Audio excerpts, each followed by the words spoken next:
Welcome back to the Fast Life podcast, which is brought to you by the one and only Simpson motorcycle helmets. You guys know I rock those helmets every day, and you want to find out more about them, you can do so by checking out simpsonmotorcyclehelmets.com. And if you want to find out more about what they do in the bike scene, you can check out Simpson Motorcycle Helmets on the gram. Today's episode is a solo one. So I went to Instagram and asked a question about what people on Instagram would like to hear me talk about. And I put it all together and answered those questions, broke them down into a couple categories, and went after it. So, you know, that's what this podcast is. It's just me. So sorry. That's all I could get together. But anyway, let's get into these sponsors real quick, and then we'll get this shit show on the road. All right. House of Harley Davidson, located in Milwaukee, Wisconsin, has been run by local riders since 1972. The House of Harley team has taken care of me on many occasions, from my recent bike purchase to my 131 crate motor install last year. I'm excited to have them on as a podcast sponsor because their website, houseofharley.com, is a great place to get genuine Harley Davidson parts and motoclothes gear. And yes, you can drop the FASTLIFE offer code to receive nearly 13% off your entire order. If you're fortunate enough to be in the vicinity of the dealership, to take advantage of their service department, which is top notch, and they are known for cranking out some killer motors and builds. So once again, check out houseofharley.com, drop the FASTLIFE offer code, and give them a follow on the gram at House of Harley. The team at Lex & Moto continues to deliver high-quality products backed by top-notch customer service, all while supporting the motorcycle community. The G16 is Lexon's flagship Bluetooth headset, which rocks a 16-rider comm system, music sharing, and Bluetooth 5.0 technology. Their complete line of Bluetooth headsets from Lexon have some of the loudest speakers and longest battery life on the market. Head on over to lexon-moto.com, where you can apply the FASTLIFE offer code, which will save you 15% on your purchases, and give these guys a follow on the gram at Lex & Moto. ThunderMax has your EFI equipped Harley Davidson covered with their auto tuning ECMs. I am running it on the new Road Glide, and as soon as the cam chest shows up, all I need to do is upload the map provided from ThunderMax that matches my setup, and I'm off to the races. No dyno tuning necessary. They also offer a must-have product for the M8 touring models, which is their oil cooler fan. This will help keep those engine temps down on those hot days in traffic or ripping across the desert. You can check out all these products and more at shoptmax.com, where you can also drop the offer code FASTLIFE, which will save you a nice 10% off your online purchases.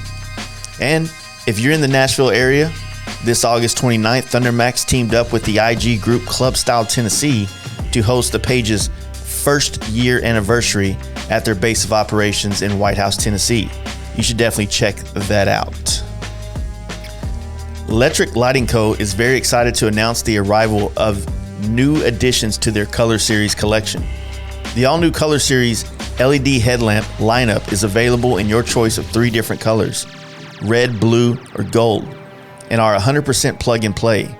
Their 5.75-inch version offers 2200 lumen low beam and 4000 lumen high beam, while their 7-inch version offers 2600 lumen low beam and 4400 lumens in high beam with a full halo ring. These all new designs will enhance the visibility and style of any bike. Best of all, Electric Lighting Co.'s high quality LEDs are backed by their limited lifetime warranty. Electric Lighting Co. has your lighting needs covered from front to back. Head on over to their website, namscustomcycleproducts.com, where you can drop the FL 2021 offer code, which will give you free shipping on orders over $75 and a free t-shirt while supplies last. Check it out. And last but not least, you can catch the S&S team setup at Born Free this year, August 28th through the 29th. Swing by, say hello. If you can't make it out there, head on over to their website, sscycle.com, and take advantage of their Shop by Motorcycle link on the site, which allows you to filter through all of their products and see what fits your bike. Also available on their website, if you're into custom knives, S&S did a collab with White Knuckler, which launched this month. Only 200 knife and belt kits available for those true S&S enthusiasts. And don't forget to give these guys a follow on the gram at SS Cycle. Hopefully, guys, you check out these sponsors. All of them do a lot to help keep this podcast running. So I want to thank them and thank you guys for listening. So let's get into this episode with myself. It's loading. Let's go. Hey guys, you ready to let the dogs out? FASTLIFE Podcast. I'm nervous, guys. This is always it's always weird when you're just talking to yourself. You're trying to come up with your thoughts on the fly, how you feel about certain things, and all that kind of mess. So this episode is just me. I know it's weird, right? But I wanted to break it down into 3 parts. I went on Instagram today and asked questions and said, what would you guys like, or the people that are on Instagram, what would you guys like to hear me kind of discuss and talk about? And I kind of wrapped all the questions up into 3 categories. One will be the new Road Glide and all the parts, my thoughts about them. The second will be more or less the FASTLIFE Collective, you know, the podcast, the paint, the photography, and the events that we throw and things like that. And then last but not least, the always fun question is the bike industry and the scene, and more or less, you know, my favorite rides and how I set up and all that kind of mess.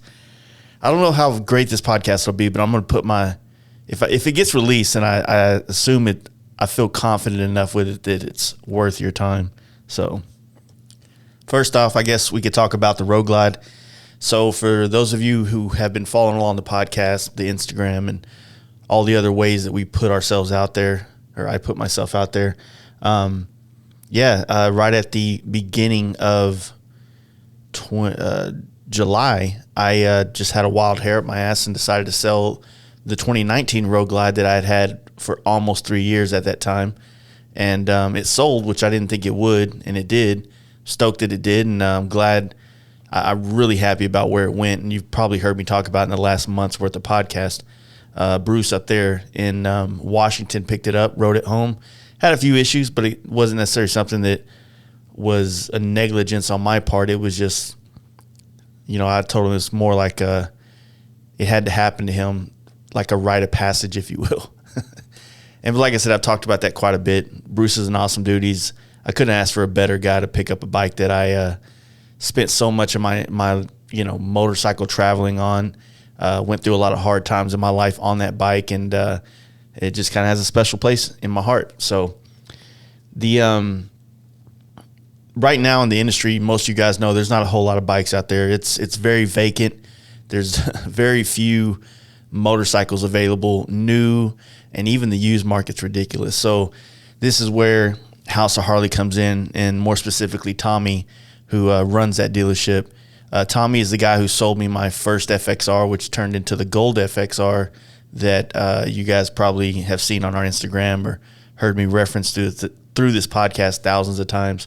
Done a lot of work with him over the years, and he's been a big fan of ours, and I've always been a big fan of him, and he's definitely hooked me up and taken care of me over the years.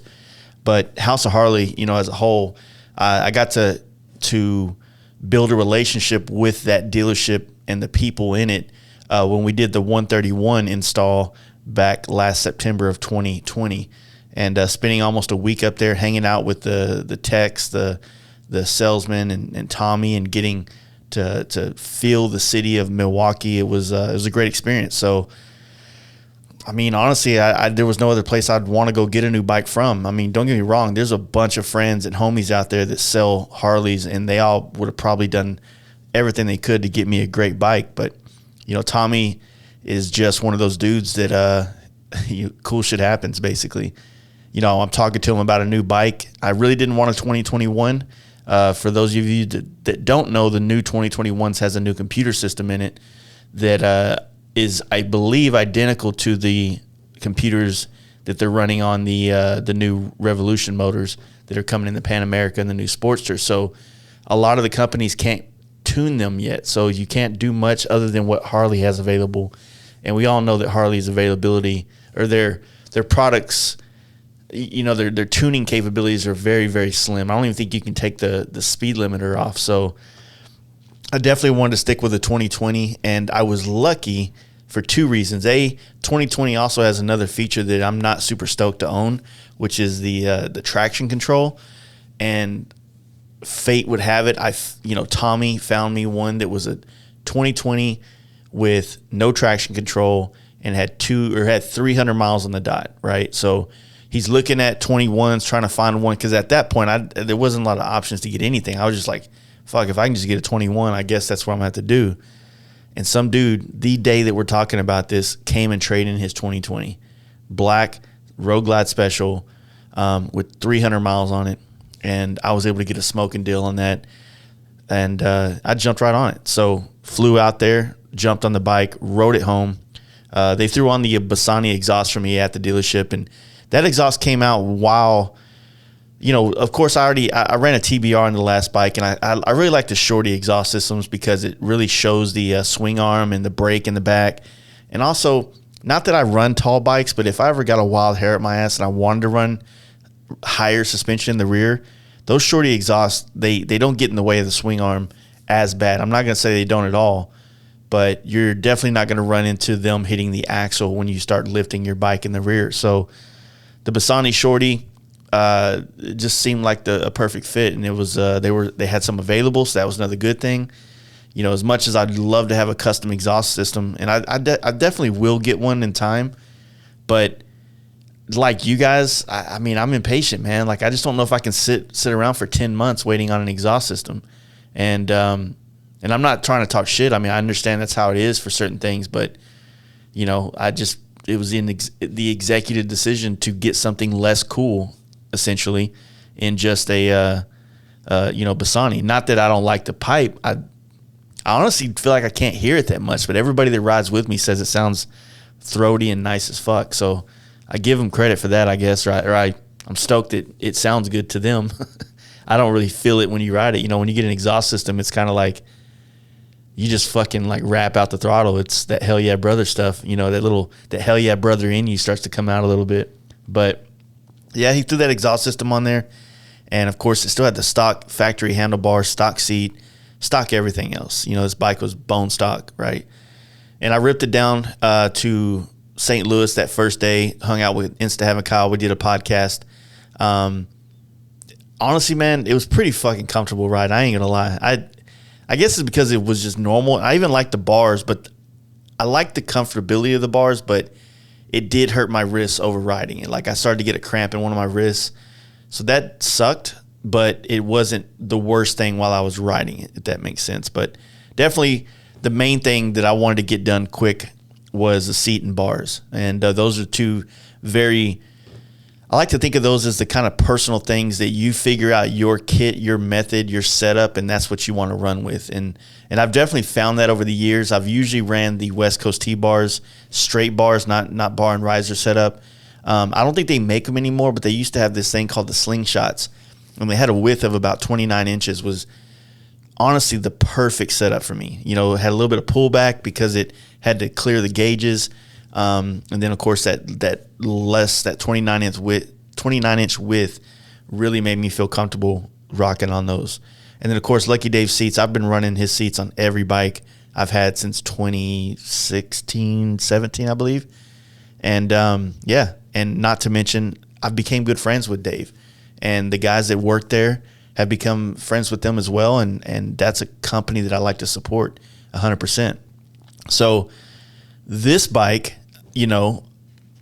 everybody's got a shortage. Everybody, right? So the first thing I did is I hit up Dave, and I was like, hey, man, I know that he usually takes care of me in a lot of things, but, I've sat down with this man and his family, and his wife cooked dinner for us, and I've seen his kids, and when you get that relationship with the brand, man, it's not always about, like, what can I get from them? It's like you want to support them, and for me, I know that he's had a hard time getting seats.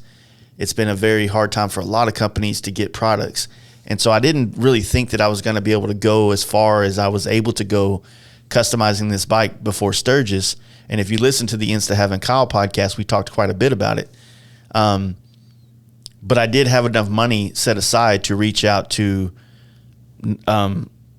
Lucky Dave's to get the seat and bars, and I wanted to try his new Peacemaker set, which is, in my opinion, one of the really nice sets of bar and riser setups. I guess if I was going to complain about one thing, my biggest gripe with the bar and riser setup hasn't been what I used to think was an issue, which I felt like things flexed. I feel like these do not flex at all. It's as close feeling to an actual T-bar or a straight T-bar setup as possible. But I do like narrower bars, and I think these bars set about 32 inches. And I don't know about you guys, but every inch counts, right? And especially for me, I'm not really long-limbed, and I'm not a very tall person. So, when you start having to reach forward and then out, it puts you at a different riding position. So I've actually grown accustomed to it. I'm not going to say it's the absolute perfect fit for me. So I still prefer a 29 or at least a 30-inch or less bar for riding. But they look sick as fuck. So it's kind of like that give-off where you have something that really looks badass and you love looking at it, and now you just have to get accustomed to it and start to find out, or just get to feel for it, and just it is what it is. Having cool shit all the time doesn't always mean it's going to be the most comfortable. Fortunately, I feel like a lot of the products that I've always ran have been very comfortable for me. And I've always, people would always ask, like, what's your, how comfortable is that? Or does your ass hurt after riding in that seat? And yeah, it fucking always hurts. You go do 800 miles or 600 miles or 400 or 200 miles, your butt's going to hurt, and hell, I've driven a car for a straight day and my ass hurt. So that's just part of it, like you're never going to get away from that. You might find seats that might comfort that more than others. But you guys got to understand that I'm trying to make a visually pleasing looking bike, and I want it to perform as well as I need it to do on the type of riding I do. I'm not Steve Chamberlain out there trying to drag my knee around a corner, but I do like to keep the fuck up. You know what I mean? And so I wanted to have parts that are going to give me that performance feel. But ultimately, my goal with this bike is just to rip it across the country. So, there's like a give and take on performance and styling that happens when I customize bikes for myself. The other thing that I jumped into, I guess I should say that what I ended up running was an 8-inch bar, 8-inch risers. He has a 3-inch bar, and then I ran the Thrash and Supply kickback plate because their kickback plate clears the ignition plug on the Road Glide, so you don't have to delete the ignition switch out. And I just found that super convenient. Now, you can't lock the ignition, which I probably shouldn't say on this podcast, but for the shits and giggles, yeah, you can't lock it, but you can turn it on and operate the bike. Thrashin is the second person on the list that I wanted to talk about because my relationship with Thrashin has grown. It's grown more with the Two Lane Life guys, Galen and Lance, and those guys have been, they've been on the podcast many times. I've actually done a lot of rides with them, hung out with them outside of all the show aspect, if you will. Like we've kicked it a lot. So they're people that I genuinely care about. We've had three-way phone calls that are an hour long. Like we just enjoy riding. So Thrashin is, I think Lance, like Little Lance, I guess is the way they call it. He has a badass brand. I've always been a fan of it. My first Dyna, I ran their exhaust system. And this time I wanted to try to do a bike that didn't have mid controls. Now, let me say this. After riding floorboards, no matter what, for me and my shortness, if you will, the mid controls are the shit for me. Now, the other thing about mid controls that made me not want to go that way with this setup is the clunkiness of all the mid controls out there. Now, I know Big Bear does a mid control setup where you basically run blocks on the frame and run Dyna controls and then drill the primary and put an insert through it. That's probably the best way to do mid controls. But with the type of mid controls I ran, it worked, but you were chasing neutral a lot. You had a lot of linkage systems that needed to be oiled and maintained. And when you're doing lots and lots of miles, that stuff gets annoying. And then when it came time to sell the bike, that's an acquired thing. Like, it's not necessarily something that every person's going to want. As much as I think that, guys like Mark from Texas Performance that are well over 6 feet tall and rips mid controls on baggers all day long, there are other guys that are 6 foot tall or taller that just can't stand mid controls. They want to stretch their feet out, and that's their kit, that's their setup. So I can't hate that. But when you do mid controls, it's not always a quick throw the other shit back on and you're back, back to where it was. So the goal with this one was to find the good medium. And I think I found that with the thrashing boards, which brings the board itself up higher just slightly, I believe. But more importantly, it pulls the brake arm back and it pulls the shifter arm back. So when you're going through a corner and you need to tap that brake a little bit or shift, I guess I'm doing shifting down, you don't have to reach all the way to the front of the bike. And for someone like me that doesn't have super long legs, that's a much more convenient thing to keep my feet still somewhat planted underneath me and only have to lift up a little bit to click into the next gear or up or down or whatever the case may be. So the thrashing stuff was kind of like a must for me. And the good thing about those guys is, we've become friends. And once again, I'm supporting a company that I know what they do. They ride bikes. They have employees. They're the company that I would want to be. I would want to be on that level, and I hope to get there one day. But anyway, we're all friends, and the good thing is like the 2-Lane Life. So I got it through their website, which is where Lance and Galen they use that to help fund all the trips and pay Jay, the guy that does all the videography stuff for them and creates these badass YouTube vlogs that they put out. But on their website, you're able to go on there and basically buy the bundles from Thrashing. So Thrashing sells the same products, but 2-Lane Life offers them in bundle form, which I think is a very unique way for that family of two brands to come together and work together. So definitely cool. Check them out, 2lanelife.com. Fuck with the Thrashing dudes. The other thing that I ended up doing this one that I wanted to do on the last bike, but the products weren't available at the time, was Arlen Ness's new front lower system, right? So the cowbells and the lower fork legs. If you see the first performance bagger I ever put together, or the first performance bagger, air quotes, ish, I've ever done, I ran the Arlen Ness smooth lowers, and I just feel like it really cleans up the whole fork system. And the other thing that's really wrong with Harley right now is their powder coat is straight garbage. I mean, I got a brand new bike, and by the time I got home from the Milwaukee trip, riding through rain, all the powder coat on the motor was fucked, and still is this day. You know what I mean? So that's something I have to figure out what I'm going to end up doing in the long run to get a better looking finish out of it. But the Ness lowers, like when I did the podcast with them, I got a really good in-depth behind the scenes look at a lot of really rad ass shit that Corey and Zach and the team up there at Ness is putting together for the performance motorcycle side of the industry. And these fork lowers are one of them.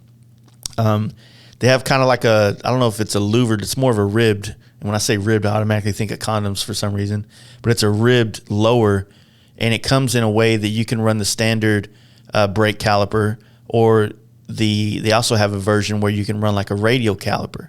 Now, I'm not hating on anybody that can afford to do a full inverted front end. It's definitely a flex, but I prefer the traditional Harley looking front end, more of an aesthetic of how it looks over how well it performs.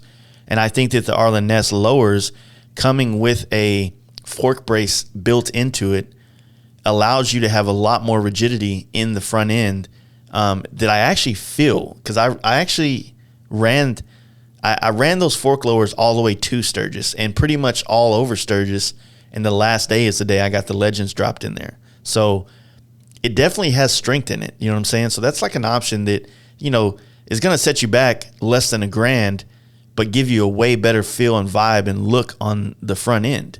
And so that's a good viable way to look at it, man. I think that Ness is dropping some products that are, well needed in our industry to kind of flavor up these bikes a little bit so they don't all look the same at the hardcore cycle show in Daytona or Sturgis or whatever, And there's so many more badass products coming from Ness that I saw that I'm like, I don't they didn't say not say anything, but just for the sake of their privacy and what they're trying to build, I think it's best to hear it from them first.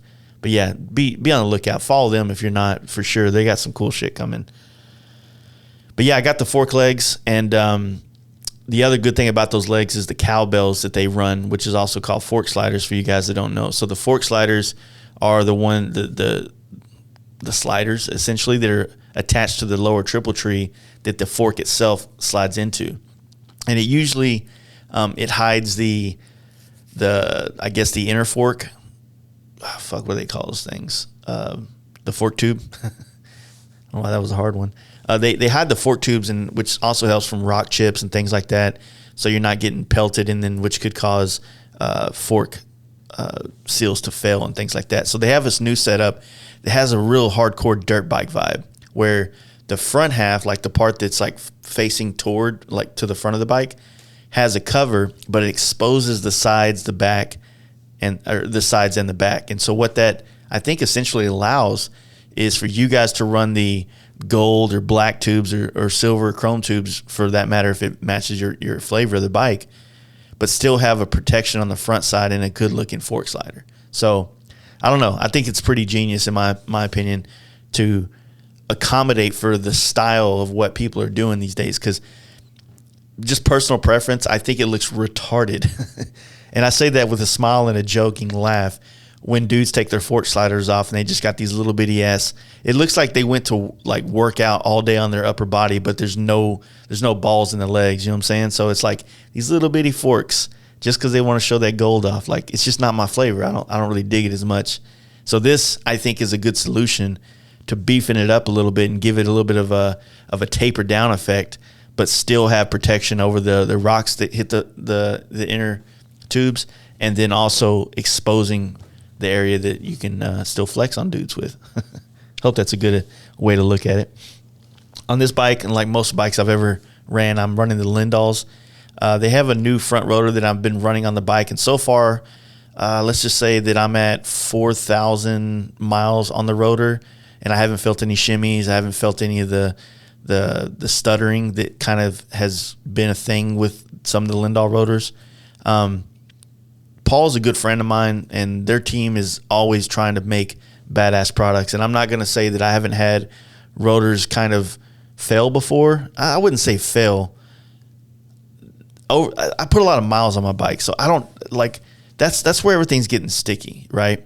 Is that people are building race products, but we're putting them on our bikes and traveling across America on it. So that's not always they don't always go hand in hand. Like, some products are made to perform very, very effectively for a short amount of time on a racetrack. And then some products are made to perform moderately or just slightly better than stock for a long period of time off a racetrack. So I've put in thousands. I think the last set of rotors before I went to the bow tie cuts on the last bike, I had like 20,000 miles on those rotors. And yeah, at that point, 20,000 miles, it was time to change them. But man, you get 20,000 miles out of some custom rotors. That's pretty good. That's damn good. So I will say that the bow tie rotors, the bow tie crown cut, I haven't gotten as much longevity out of those rotors as I have with just the crown cut. So I honestly think the best balance between the looks and the stopping power and the longevity is in their crown cut series. So that's kind of what I'm going to plan to keep running on the bike. Right now I have it that I'm running on stock wheels, but obviously when we do version 2.0 of this bike, which is going to be a much more in-depth build, I'll be going down the path of running something a lot more custom wheel-wise and then matching it up with some custom Lindal rotors. So definitely going to stick in that camp. With the computer system, obviously, you guys know ThunderMax, they got you covered with all your EFI equipped. Oh, wait, this is an ad. No, they definitely have you covered. And I've, as a sponsor of this podcast for well over almost 2 years now, man, I've ran these products for years before I knew the guys at ThunderMax. And I've never had any issues with these products. Like, the thing about tuners is, and I think we might have tried to talk about this on the ThunderMax podcast, but that easily turned into a shit show when we started drinking and having fun because we're friends once again. the Thunder Max to me has always just been a solution to an issue when you need, like when you want to, it does cost more money to get a Thunder Max than a traditional Power Commander or something like that, but it's kind of like future-proofing yourself. Like you're buying something that you don't have to buy again, right? So, for instance, for me, the way I look at it, and, you know, everybody's going to have their own take on this, but the way I look at it is when I buy a Thunder Max, I throw it on my bike, and then anytime I add something new to it, for instance, like I bought the Thunder Max originally for my last bike. I threw it on there when we did the Redshift cam, and we put it on the 114 M8. I put the Redshift cam in there, and I ran that cam for 30,000 miles with no issues on that bike and that Thunder Max. And then when it came time to do the 131 crate motor, it was literally just a download. And then, yes, House of Harley, J-Rock did throw it in the dyno. He did do some more fine tuning, but realistically, I could have left that dealership and let the computer do the work. And so that's the same thing right now as we're waiting on some S&S products to show up. I'm just going to do the same thing. I'm going to throw the cams in there, I'm going to throw the cam in there, and then literally put a new download in that or do map in there, and then just go put some miles on it and let it do its job.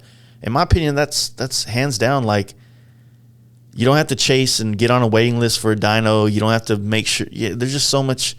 I don't know. I not to talk shit about the dyno people and things like that. I know that they have a place. I mean, my bike was on one with the Thunder Max, but for me in my shop and the way I'm doing things, it fits me and fits my style and how I'm trying to roll. And once again, it's a company that I've built a friendship with. So it's kind of hard to not run products that your homies create. You know what I mean? So Millhouse, you guys heard him on the podcast. He's one of the new guys at Thunder Max. Dude, that dude is fucking rad. Jake was already a great friend and a great homie and a guy that I've, you know, had serious conversations with and got advice from and blah, blah, blah. And then he brings in Millhouse. And me and him haven't had any serious conversations, but it's always been fun ones. So he's been a great addition to the Thunder Max camp out there. And, yeah, I dig him. I love Thunder Max. I wish they made more products that I could use. The question everybody's been asking me is Legends. And I guess I've been scared and I've been avoiding the whole situation. So, yeah, I don't know. I've been avoiding it. And partly because many podcasts I'm recorded saying that why not just spend the money and get the Öhlins that has more adjustability, blah, blah, blah, blah, blah, blah. So, yeah, I've been trying not to have to put my foot in my mouth, but, you know, I guess now's a better time than any. So the thing is that, you know, I had the Öhlins and I've ran them for, let's see, Öhlins got put on the bike at 10,000 miles, and then I sold the bike at 58,000 miles. So, you know, 48,000 miles basically I ran Öhlins.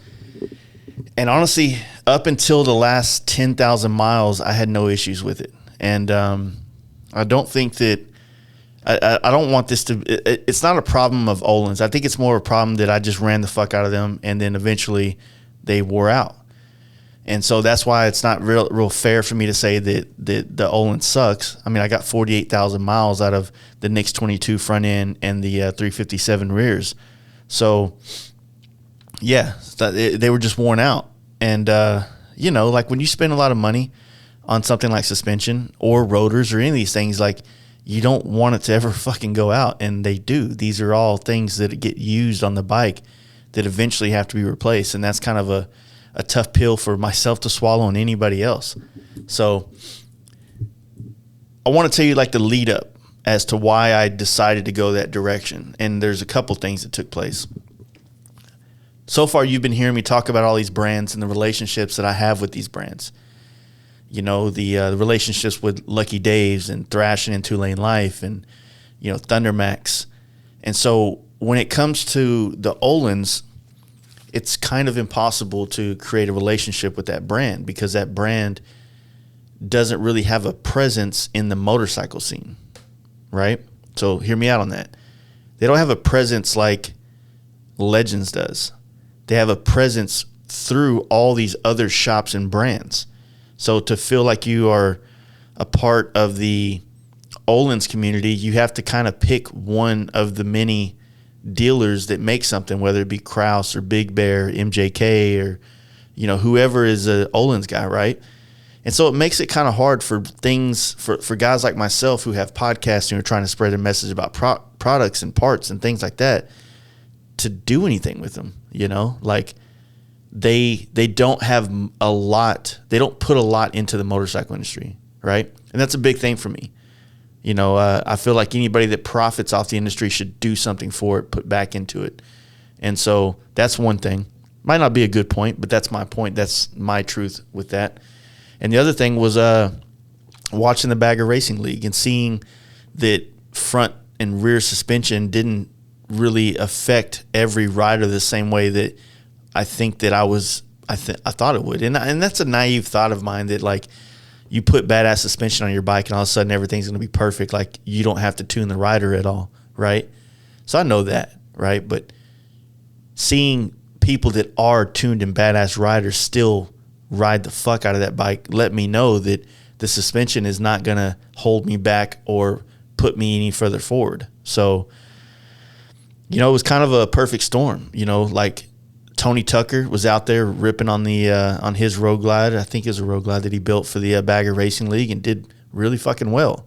So, I mean, he's a way better rider than I am. So there was, I was like, well, fuck, man, like, it can't be the suspension. And then the other thing that I've admired about Legends is their involvement in the motorcycle scene.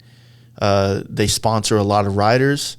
They work with 2 Lane Life. They work with, Sit Down Steve. They work with a lot of stunt riders. They just do a lot for the industry. And I want to support that. I want to support a company that's refining their products and making them better over the years, but also putting back into the industry to make it better. So in a sense, man, like that was really my pushing force to do it, and have to eventually do this podcast and put my foot in my mouth from all the things I've said in the past. So actually writing it, I mean, it definitely sticks to the corners. It definitely, in the entire way home from Sturgis, my bike was loaded down. So that was kind of one of the biggest things, is I wanted to make sure that loaded down, coming up behind an 18-wheeler doing 80, 90 miles an hour, that I'm not going to get this nasty fucking bike shake back and forth, which is what I was having with the last bike. And I didn't. That was one of the things I wanted to not happen, and it didn't. And now that problem with the Öhlins could completely be because the suspension was out of whack or just worn the fuck out. But going forward, that was something I was looking for. Now, over time, maybe the Legends last longer than 48,000 miles. Maybe I only get 10. I don't know the longevity. I've only put literally maybe 2,000, maybe 1,500 miles. No, let's just say 2,000. I think I've done $2,000 on those suspensions so far. And honestly, man, like it feels tight. It feels smooth. The adjustability of it is all there. It's got the same adjustments on the rear suspension as it does to the Öhlins, I believe. I think it's all the same. But it's a lot more easy to understand for me, right?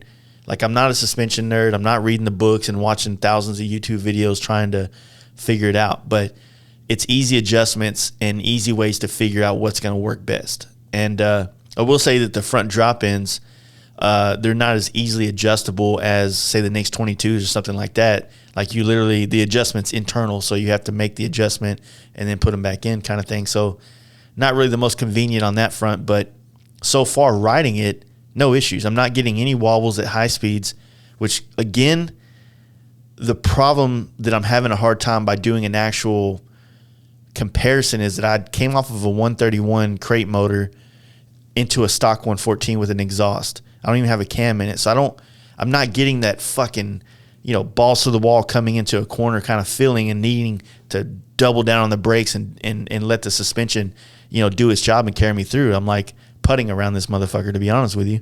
So right now, I think that the Legends are fulfilling all the needs that I have. And the other thing about them that I'm really stoked is that I don't think they come with it, but they have available brackets from Legends that allow me to run all my different types of whether it's a backrest, tour pack, or luggage rack. So I don't have to like move the reservoirs around to fit those things. And so that, to me, that's a big thing because, you know, you kind of, I want to wave that performance bagger flag to all the homies to let them know I'm down.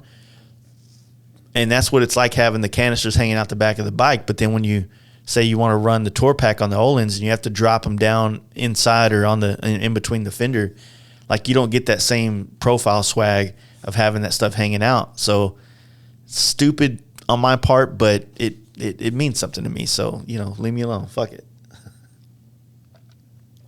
But yeah, definitely I'm not complaining about it, you know. But as I do more to the bike, as I put more horsepower into it and more torque, I think that I'll start to feel more of it and see what more of it, you know, just get a better idea of how it's all going to play out. So just stay with me on that. Let me play with these. Let me ride this suspension for a year or so and see how it really just works, you know. But at the same time, like if you're looking for my approval to buy it, I'd say yeah. I don't think you're gonna notice much of a difference unless you're fucking on a track, and maybe not even then. You know, we're gonna have Tony Tucker here on the podcast on Monday. I'm really stoked. He's flying to Dallas. We're gonna do a live on Monday. So if you guys are hearing this, stay tuned for that. And that's gonna be something I want to talk. I want his insight on. Like he's the one that took it on a track on a high horsepower bike, and I think that he's gonna be the guy to give us much better representation of the product and how it works. So I'm looking forward to that, and you should too. Another thing on the bike, maybe not a huge thing, but something that I've definitely done differently is the Clockworks windshield. We're running a taller windshield than before. I usually run the shortest one they make, which I want to say is a 6-inch, and I think this one I'm running a 9-inch. And it's definitely made less wind turbulence on my head.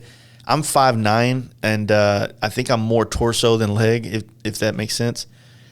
So I sit up a little bit higher on the bike than maybe, you know, I sit with the 6-inch windshield, I sit where basically the wind's just busting me right in the face the whole time. So it's not unbearable. Like I said, I've done thousands of miles with the 6-inch Clockworks, had no issues. But the thing is that going with a taller windshield, it, to me, makes the bike look more old man like, and so I kind of struggle with the looks of the 9-inch windshield that I'm on with now, and the bit of more wind protection that you get out of it versus the 6-inch that looks way sicker and still does a pretty decent job. So, you know, Clockworks is another company that does a lot for the industry that I'm proud to run their products, and I've ran his windshields on if they make a windshield for the bike, I've ran it on the bike. So that's something that I'm stoked to do for Mr. Brian Clock and his team out there in Mitchell, South Dakota. The other thing on the bike that we run quite a bit and have been for a while is, you've heard them before on the podcast, electric lighting. So, funny story. I don't know if I should air it out.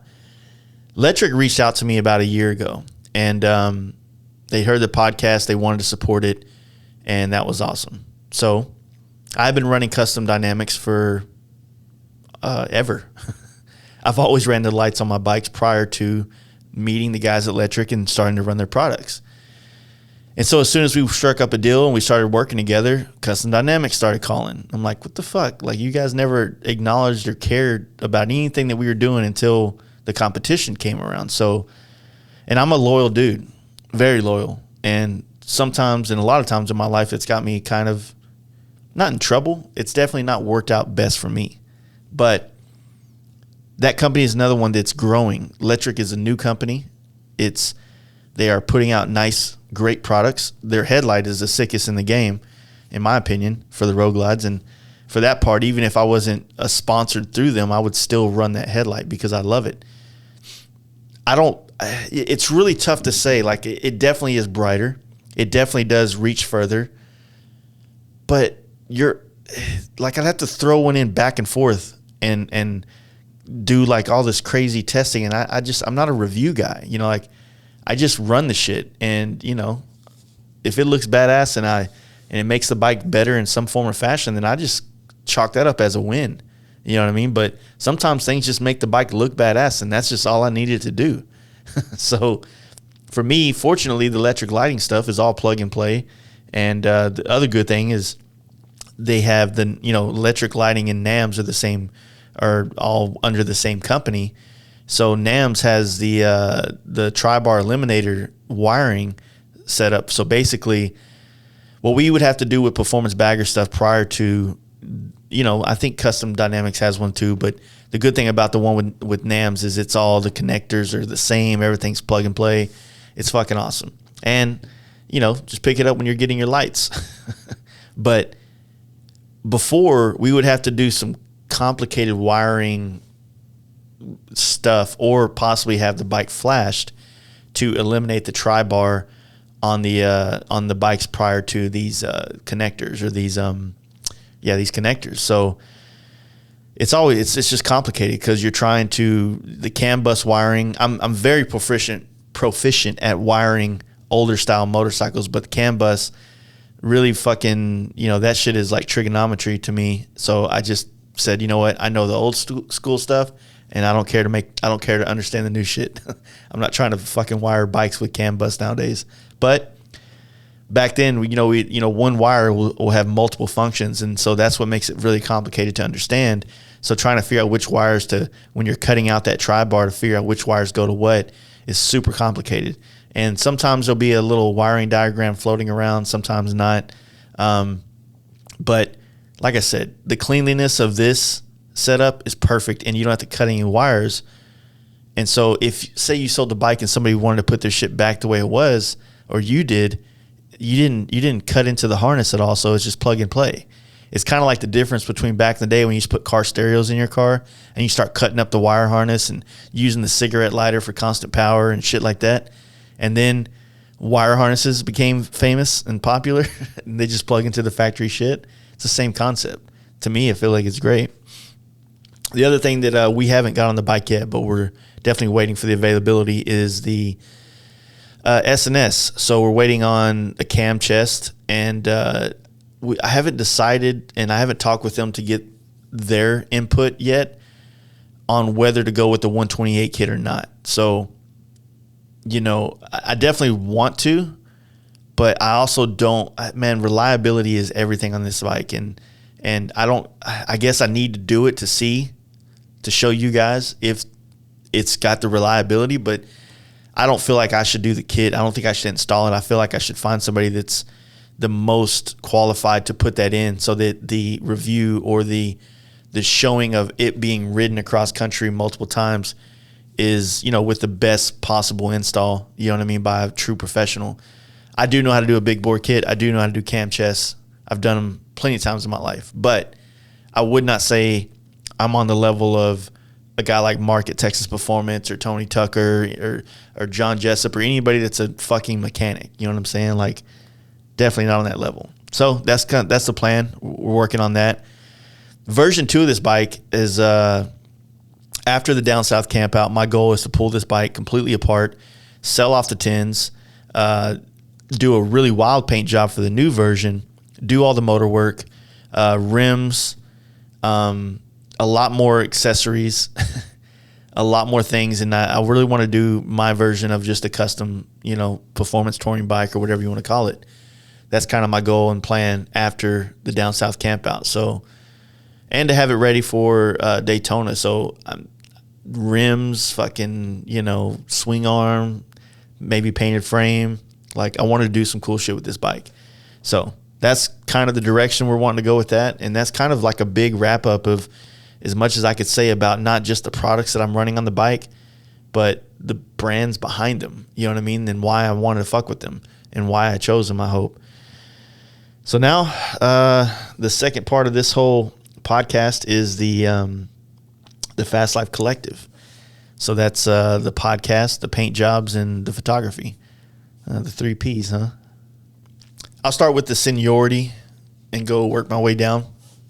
Paint work, we're always busy. And so that's a blessing. But it's also, I think, the result of me almost having 20 years behind in the custom paint industry and well over 25 years in the paint industry. So it's a phenomenal opportunity to be able to do work on the scale that I get to. currently I'm a one-man shop. I sand everything. I do every aspect of the paint job, and for that reason, it also takes a lot longer. So it's the scary thing about paint, man, is like that industry is so driven by something that is not the custom paint industry. That industry is driven by automotive collision, right? And that industry, the automotive collision industry, it trumps everything else that I do. You know, like that industry is huge compared to the motorcycle industry, compared to the photography and all this other shit, right? So, you know, these basically, you know, these collision centers and repair places, you know, they'll run $60,000 to $100,000 a month material tabs when I'm doing maybe $14,000 to $20,000 a year.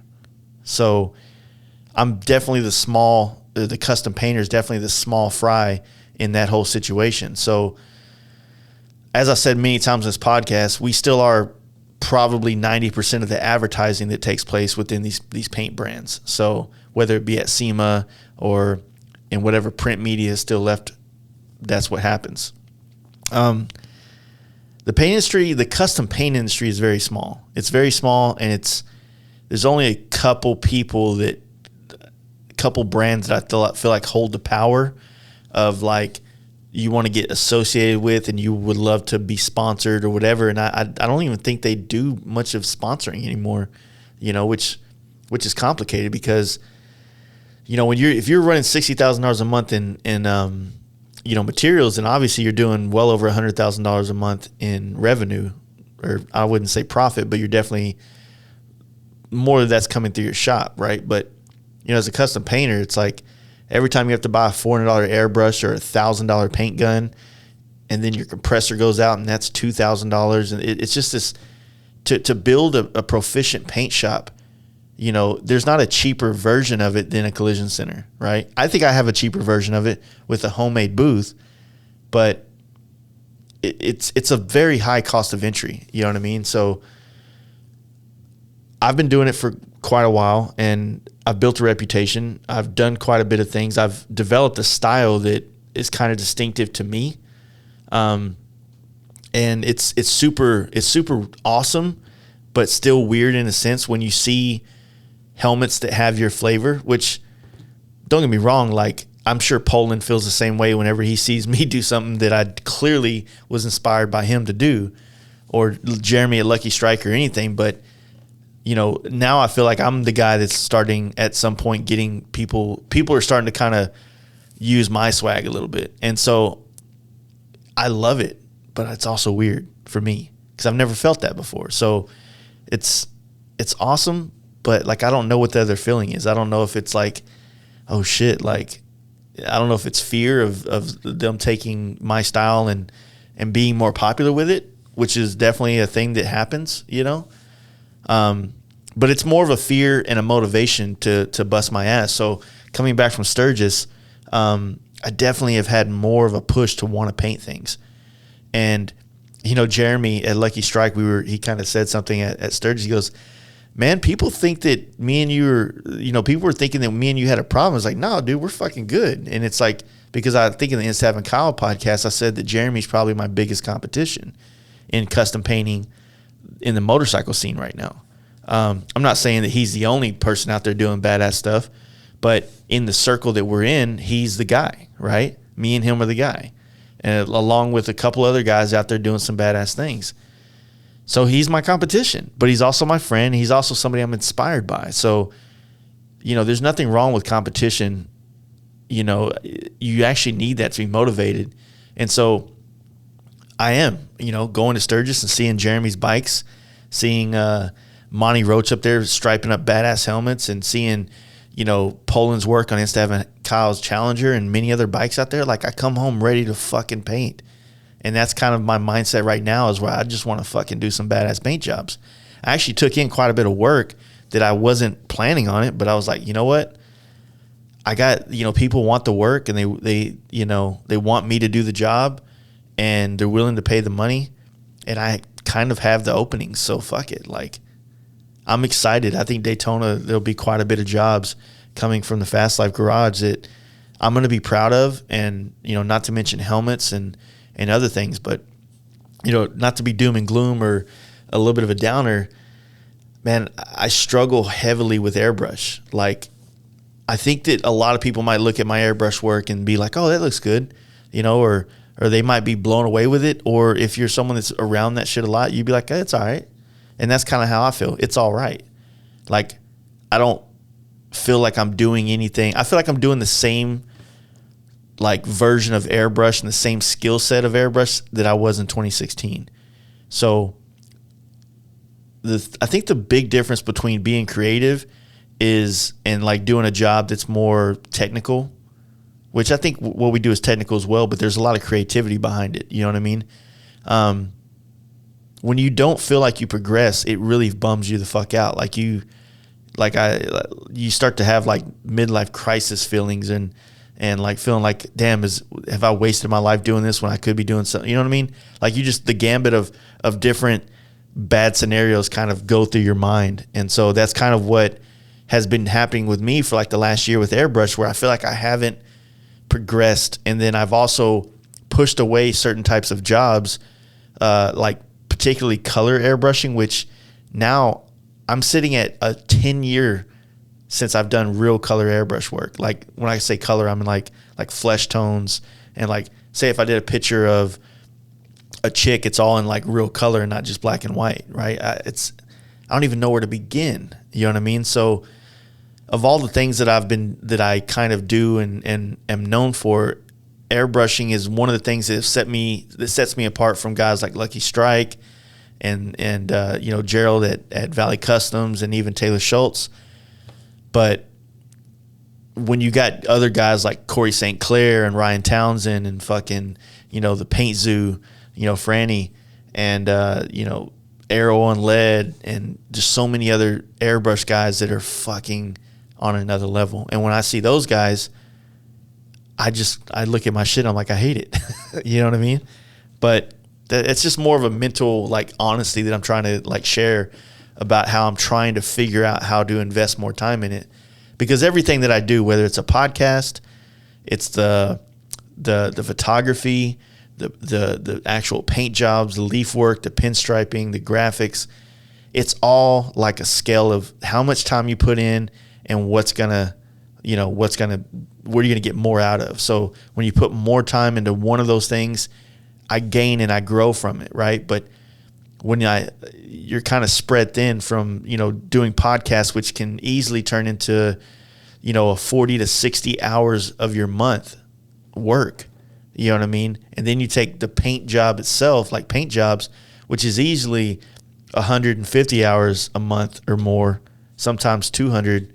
That might be exaggerated, but it's a lot of fucking hours, right? So I'm running out of time in the day to really hone the skills in all the areas that I need to do or that I should be working on, like airbrush work and stuff like that. So it's a scary thing, man. And, you know, like maybe part of what I should do is find another airbrush artist to come and do the actual portraits. But, you know, I don't know. That's like that's where my ego gets in the way. You know what I mean? And I gotta figure out how to get past that. Like where either A, you just need to accept that you're not an airbrush artist anymore, or B, maybe you need to look at hiring somebody to come in or hiring someone for that job and getting it done that way.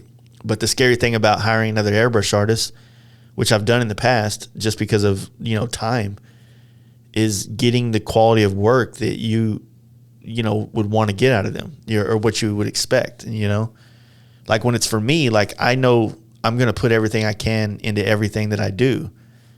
And sometimes when you hire somebody to come do that, it's not their paint job. It's just them throwing their fucking, you know, let's just say 8 hours worth of work on top of it. Like to them, it's like, I just need to get this done and get paid. You know what I mean? And so I struggle with that at times, you know, like I don't want to put out bad work, but I'm scared that my airbrush work is going to continue to decline and I won't be able to put out the quality of work that I feel like is the bare minimum of what I should be putting out. And don't get me wrong, sometimes I get an image that comes in that I got to airbrush that I just fucking, it's a perfect storm where, you know, I don't know if perfect storm is the right analogy, but it's a perfect situation where the image that I'm using as reference is so high quality and it's so nice, and it has the right type of shadows to really just make the image have a lot of depth and dimension. And then when I airbrush it, it fucking hits hard and it pops. And then I'm like, hell yeah, I'm a fucking airbrush artist, man. Like that's like what Jeremy said on the first podcast I ever did with him. He goes, custom paint is an emotional roller coaster. You know, when you're being creative and then you're putting that creativity out for the world to essentially judge in one form or factor, like you kind of putting it all on the line at times, and it's super nerve-wracking. So maybe too much honesty. I don't know. I'm not trying to bum you guys out, you know, maybe, but it's a struggle. It's a struggle being creative, and it's a struggle trying to figure out where to put your time and where you want to grow things. And I've definitely pushed away as much as I can from airbrushing, not consciously, more subconsciously. And, you know, it's starting to kind of show for me. You guys might not notice it, but for me, I get weirded out by it. So that's one thing that I'm wanting to kind of focus more on and get, just start tidying up a little bit, if you will, you know. But the future, you know, you've probably heard me in the podcast many times talk about like the future of custom paint. I don't honestly think I'll ever in my lifetime be able to get away from it. I think I'm married to that shit forever, you know. So for me, I think that it might come and go with how much time I can put into it. So maybe I'll always have a couple jobs coming out of the FASTLIFE garage per year. Sometimes I'll probably put out maybe 10 to 20 motorcycles and paint jobs and 50 to 60 helmets. And sometimes there might be 2 motorcycles and 20 helmets. You know what I mean? But yeah, I mean, like you guys out there that you know, I've never used this podcast to advertise paint work on, but you know, like just ask me if you have a bike project and you wouldn't mind doing or want to see, just let me know, because it might be the perfect project to get me out of a slump or to put me on that high on that emotional roller coaster or whatever you want to call it. So I'm welcome to the ideas of doing things like that. I just you know, just don't be mad if it's not something that I want to do, you know what I mean? Or if it's just time-wise doesn't work out. But, you know, I'm definitely open. I know I talk a lot of shit on here saying like, oh, we're so busy, 10 months for this, blah, blah, blah. It's like, trust me, like, I don't want to have a 10-month waiting list. It feels good knowing that you have your bills paid for 10 months. But, man, like, that enthusiasm that you have when you buy a product versus that enthusiasm you have when you finally get it, for some, it's still there. It's even times 10. For some, they lose it. So I kind of want to get to a point where we can, you know, produce these products and, you know, paint-wise in a much more timely fashion. But right now, we're kind of Fucksville because we're waiting on products from Simpson to come in, you know, the rubber trims and things like that. And, you know, we've been beating around the bush of, like, opening up to doing Bell helmets and things like that, you know, but I'm trying to build a relationship with Bell the way I have with Simpson to be able to offer the helmets as well, because, you know, if your helmet does have to sit here for X amount of months, like, I don't want it to be the only helmet you have. So I'd rather you still be able to go out and enjoy your motorcycle and enjoy all your things and not put pressure on me to have to rush through the things that I do. So, you know, being able to sell the helmet and offer the paint job on it is the most, it eliminates more heartache, or headaches is a better word to put it. All right, so paint work, yeah, we're kind of in there. I'm trying to bust out some badass jobs for Daytona. I've lined up quite a few bikes and for some pretty cool individuals that I'm pretty stoked to be working on. I definitely have a lot of helmets on order, and I'm definitely trying to get them done. So if you guys are on that list, I appreciate you so much. You have no idea your patience. As far as the podcast, so a lot of people ask me, what's the future of the podcast? What do you want to do with the podcast? Where do you want to take the podcast? Honestly, man, it blows my mind that this thing is a thing. Every once in a while, like, I'll do a podcast, like take, for instance, the Sturgis recap. I don't remember anything that was said at the last 2 hours of that thing, or the last hour and a half, whatever you want to call it. Like, I don't remember it. And for me, it's scary because as this podcast has grown so much, And so thank you guys for that. But it's gotten bigger, and it's getting bigger, and it's getting bigger. And so I'm not one to keep my mouth shut, even if I haven't fully formed that idea or that thought. And I'm scared it's going to bite me in the ass at one point in time. You know, I did this podcast with Knives Made by Nick on Monday, and in it I was trying to work out an idea I had about I'm not even going to bring up what it was about, but I was trying to work out an idea because I felt like I had a point there, but I didn't have the words to make it a coherent, real statement. And fortunately, this podcast isn't big enough to where everything I say becomes gospel in the world, but I can see it starting to kind of turn that way. And so I'm getting to a point where I'm a lot more self-conscious on these podcasts, which I don't necessarily like, but I do know that it's just making me a better speaker and a better person, if you will, when I'm not just throwing out unformed opinions. You know what I mean? Because that's not really a smart way to go about doing certain things. So that's a weird one for me that, you know, this podcast has always been the idea of if you were going to sit in a garage with, you know, me and Burt Baker and Steve Chamberlain from, you know what I mean? Like, I want it to feel like you're sitting in the garage and we're just shooting the shit, you know, but when you shoot the shit, man, you say things that sometimes you don't really know. You think you mean it, but I'm like, I don't know. Do I mean that? I don't know.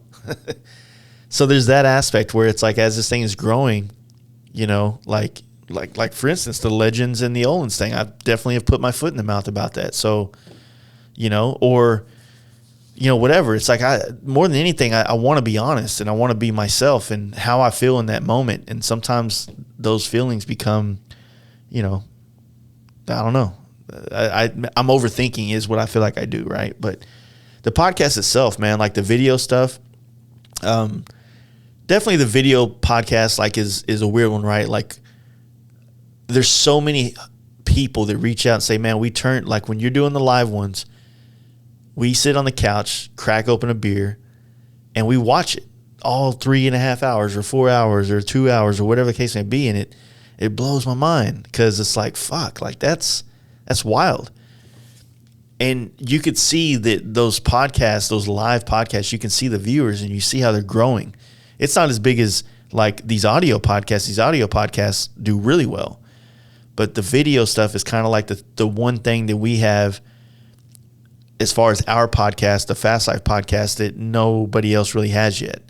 There are video podcasts out there, but doing them live the way we do, I think we're kind of on an island by ourselves with that one. But, you know, one of the questions that someone asked me today was, you know, how do I feel about other podcasts in this space? And 100%, I welcome it. You know, the more motorcycle podcasts, okay, I welcome it 100%, but this is where it gets kind of complicated, where I'd have to kind of play devil's advocate. When you're trying to book guests, right? Not everybody that you want to bring on the podcast listens to podcasts or understands the podcast world, right? So, for instance, I don't want to give an example because I don't want to put their name out there, but like say if I've reached out to someone, I'll just say I reached out to someone today and, you know, want to say, hey, man, I love what you've been doing. I'm very interested to have you on the show if you're ever in Dallas or if I'm ever out in your way, I'd love to sit down with you. And dude said no. He's like, no, because if I do your podcast, I'm going to have to do everybody that asks me. And I'm like, well, fuck, man. Like, it sucks to have like one of the top motorcycle podcasts and definitely the top motorcycle podcast based around Harley Davidsons. But because there's 400 other smaller ones that haven't quite got the traction, that I can't get the guests on here because they don't want to have to also feel obligated to do the other 400 small ones. So in that aspect, I do feel like, yeah, it gets complicated because not everybody has time to sift through all the different podcast channels and find out which ones are more mainstream and which ones are getting their feet off the ground and which ones, you know, are going to give them the best use of their story. You know, like there's really nothing worse than doing a podcast with some dude that just did 5 other motorcycle podcasts and told the same story.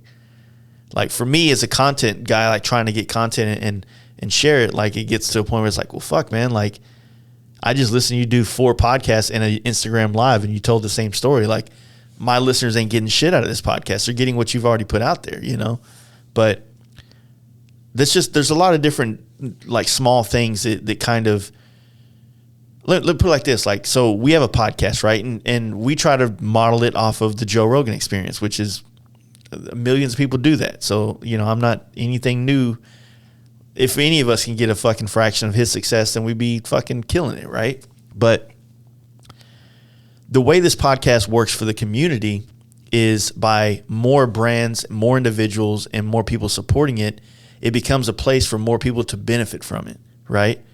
So if Ness is willing to do the podcast and Roland Sands and all these other people are willing to do it, which Roland Sands hadn't said yes yet, but when these people are willing to do it, it helps build credibility within this podcast, which then means that now that credibility turns into more people listening to it, which now works. So now when I now that I have the Ness audience listening, and then I bring Justin, my machinist, on, now he's getting the benefits of this collective of listeners that have been accumulated through all the different guests that inspired someone to listen to the podcast. So in a way, you're trying to build a community where the people that come on this podcast that have a brand to push, a message to push, an organization or whatever, they have a place that this could benefit them. You know what I mean? That's how it benefits the listener.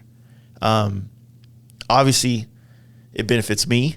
Like, the more listeners, the more money I can get through sponsors, the more of a lot of things. But, you know, so it's kind of like, yeah, you could think that I'm doing it all for one or I'm doing it all for the other. And I'd like to think that you guys have noticed that my goal with this podcast is to build a community, which we've actually done, which I will be talking about in the next segment. But the goal with the podcast is to keep pushing forward, keep making it a better experience on the video, keep trying to bring motorcycle-related content on here, but also not bring the same conversation over and over and over again, which I'm fucking guilty of 100%.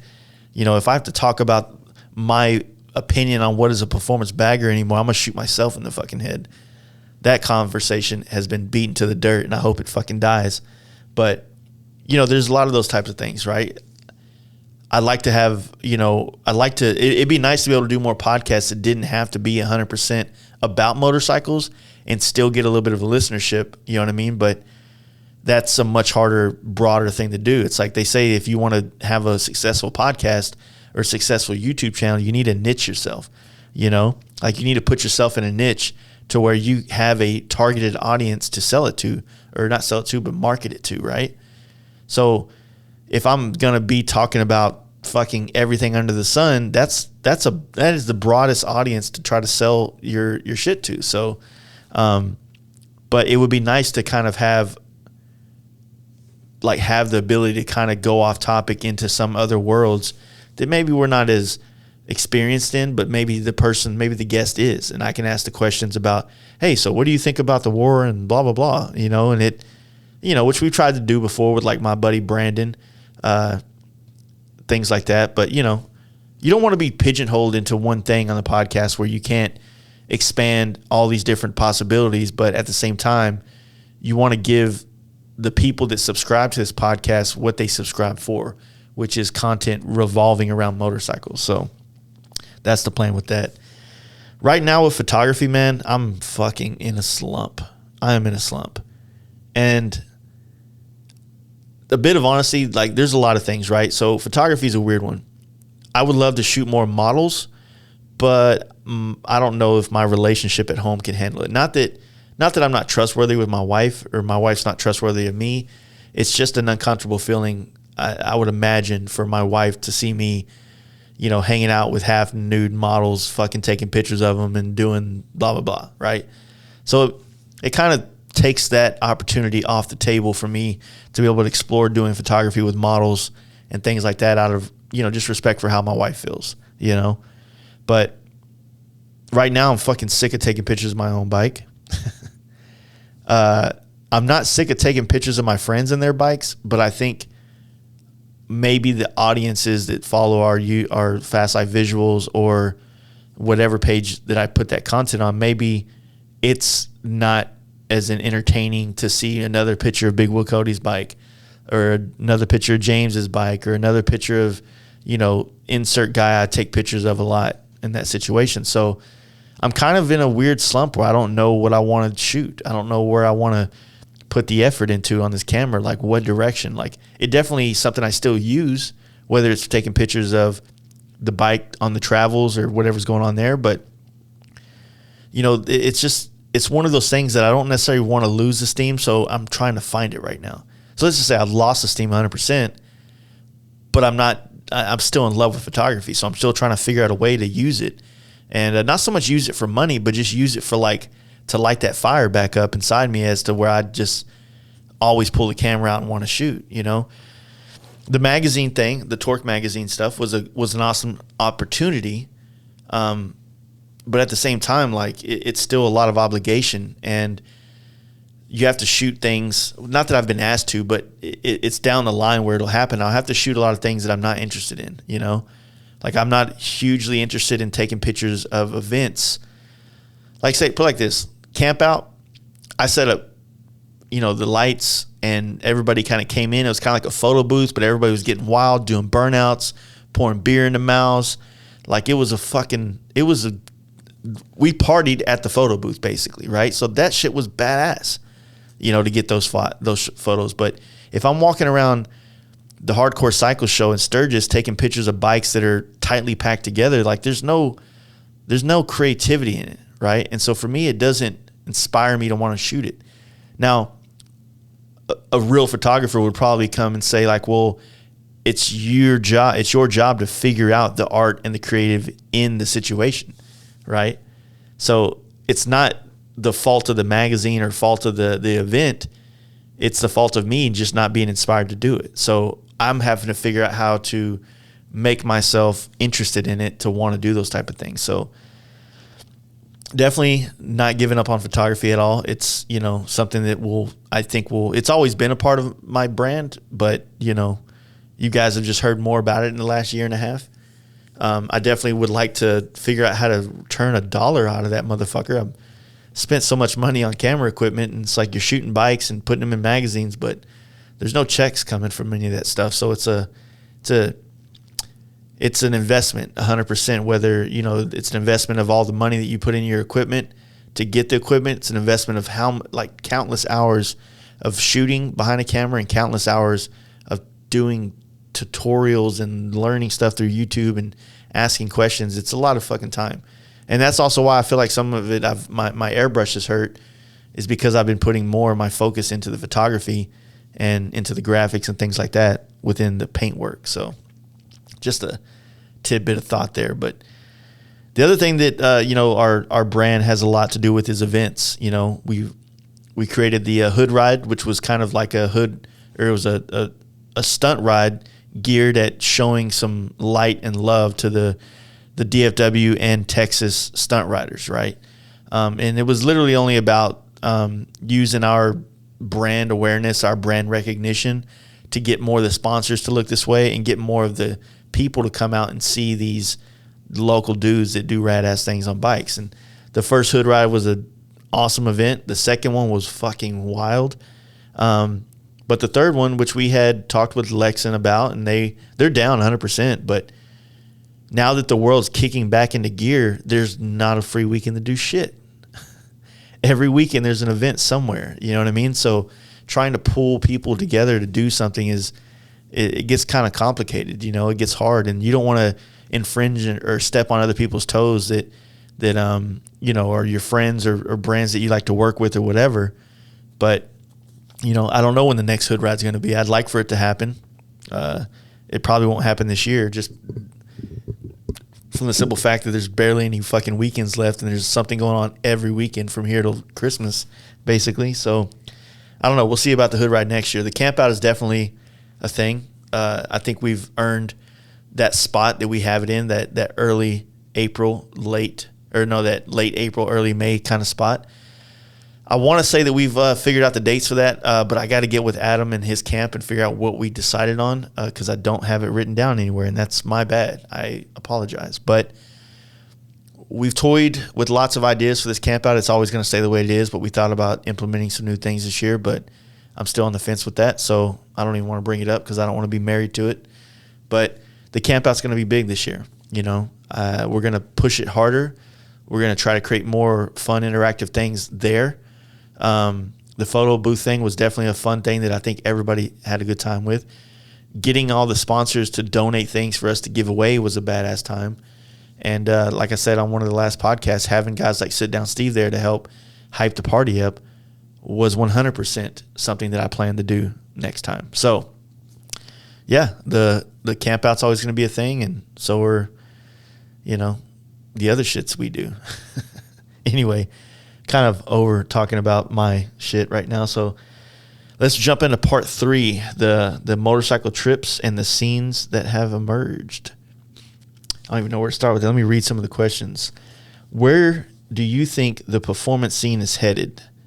Whether it's new products, styles, shops, do you see the performance scene is getting so big that the close-knit community it's based on will go away and basically turn into another big wool bagger scene?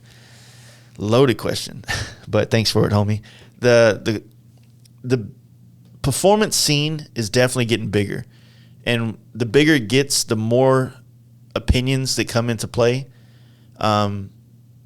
And that's just, there's nothing that can be done about that. And it's not saying that it's bad, but, when you have a tribe of, let's just say 50 people across the country, it's easy to keep things we're all on the same page. But, there's hundreds. I mean, the performance bagger pages that you'll see on Facebook have 13, 14, 20, 30,000 fucking people on it, right? Like, that's a lot of people. They're not coming to the camp outs. They're not coming to, those little things that we've all been doing over the last couple of years. So it's like their version of what this is they're not getting that. They're getting, those pages are full of what bars are those, what seat is this, what this, and what this, what this. Like, and I get it. Like, everybody's, sometimes, like, hey, it's just easier to ask a question than look. But, and don't get me wrong, I had to ask questions too whenever I got into all the shit I'm into. So there's nothing wrong with it, but there's a lot of people at that phase where the bike is they're putting more effort into making their bike, air quotes, the look and the style than putting in the effort to be at things to support all the events that take place and to get on the bike and ride them. I think it's a dying argument on our end where we're talking about what performance baggers are. Like I said a while ago, I don't feel like talking about it anymore, but one of the things that a lot of our friends and the people that are in this close-knit community, they feel like what makes it great is the fact that we ride and do things together riding to them, and that's just not going to be possible moving forward. There's too many people that are going to come into it and literally just want to build a bike, and there's a lot of people that I know that are doing that now that I consider friends. So as much as I want to try to persuade them to hop on that bike and ride across country, some of them physically can't. Whether it's work, family, or just their health, they just can't do it, And I don't want to deprive them of this awesome scene because they can't, physically do something. If you're capable and able and just not willing, then yeah, you're probably not going to fit in with all of us anyway. But what is fitting in with us? There's no monetary value in that.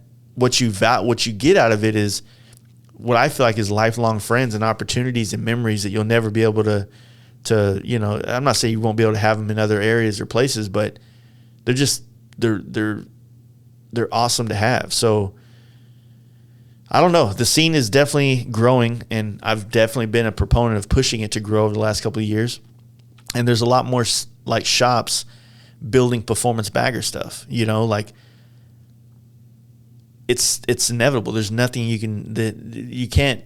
I do understand why like a lot of scenes would like not want it to get big. Like, probably when you hear those guys, they're like, oh, that band got too big.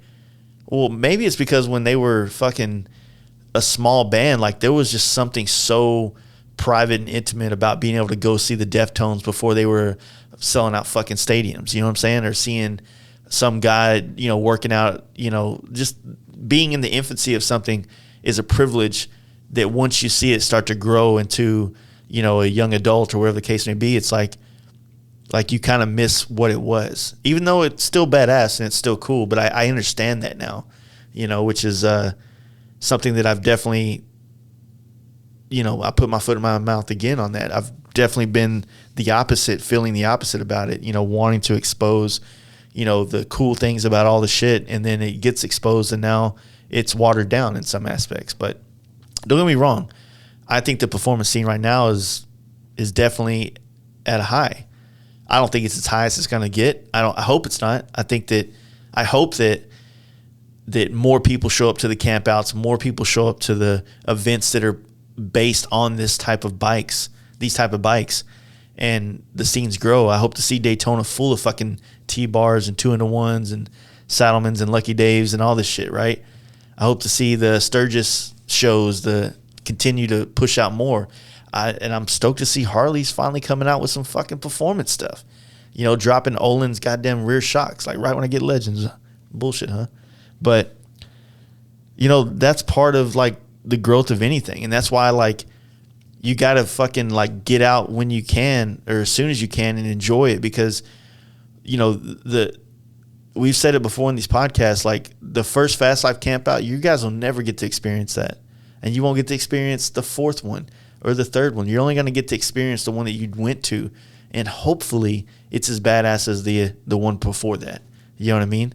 So I hope Daytona's as badass, if not better, hopefully, than it was this last year because it sucked when I went. So I'm hoping that it's good. I want it to be a badass time.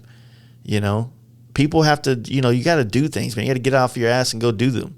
You got to go support shit. Like, one good thing about our industry is I see a lot of people supporting the brands, whether it's T-shirts, hats, or products. Like, that's one thing that we have going strong is people supporting the brands in any form or fashion they can, and that's awesome. You see 100 My Machinist hats all over the place. That's awesome. Or Rebels Den or fucking, Texas Performance stuff or just, Tucker Speed shirts, Outcast Culture. Like, you name all the brands that are kind of wrapped around the performance scene, whether it be the stunt side or the side of us just ripping bikes and having fun and drinking beer. You know what I mean? It's awesome. It really is, man. And I hope people get to experience that because I don't know what it's going to be like. I don't know if the next event's going to be the one where it changes. So that's why I urge everybody to try to get and be a part of things now instead of putting it on the back burner. We were saying to a kid at bike night, it's like, look, man, if you don't have a car or your bike's not running, but you want to go to the camp out or you want to go to the down south camp out or you want to do this, fucking go. Nobody's going to be like, oh, look at this queer driving up in a Sentra. Nobody cares, man. Everybody cares about the fact that you're there because once you get to these camp outs or these events, just come say hi to people, man. Hey, man, I follow you on Instagram. It's fucking, I know it feels gay as stuff, as gay as AIDS to say, but, man, sometimes that's the best open liner. You know what I mean? I say that shit to people. You know what I mean? It's just do it and just break that ice. And you never know what kind of life you're going to have after just that simple ice-breaking moment of saying, hey, I follow you on Instagram. It might fucking die right there. That conversation might not go any fucking where. But it might take you to a whole new lifestyle. So that's why I just urge you guys to get out and try that. Whether it's just any of it, just get out. Fucking ride your bike. Come to things. Support things. Be there. The other part of that question, or not question, but like I said, I don't really want to beat that performance scene, performance bikes with a dead horse. I think it's growing. I think it's going places. We're definitely seeing new products. We're seeing new shops, and we're seeing variations of the performance style being built on many different bikes. And I'm for it all, 100%. But I know that we're all tribal by nature, and we all, we get tribal. Yeah, there's no better word to say it. Like, we just get in these comments and we're like, this or fuck off, or this or fuck off, or that or fuck off. And it's like, I'm guilty. I do it too, man. I try not to, but that's one thing I want to try to get away from and be more open and inviting and trying to include people and shit like that. You know what I'm saying? So anyway, off that topic. Next question was how you plan routes for trips and maybe your thoughts on the Pan America and Sportster. Well, Pan America and Sportster, badass bikes. have rid the Pan America. Not really my cup of tea at this moment, but just many reasons. Like it feels cheap to me, to be honest with you. But I only rode it for an eighth of a mile, so not really fair to give a indefinite opinion about it. I'm stoked that they're doing it. Put it like that. I'm stoked that they're building these things.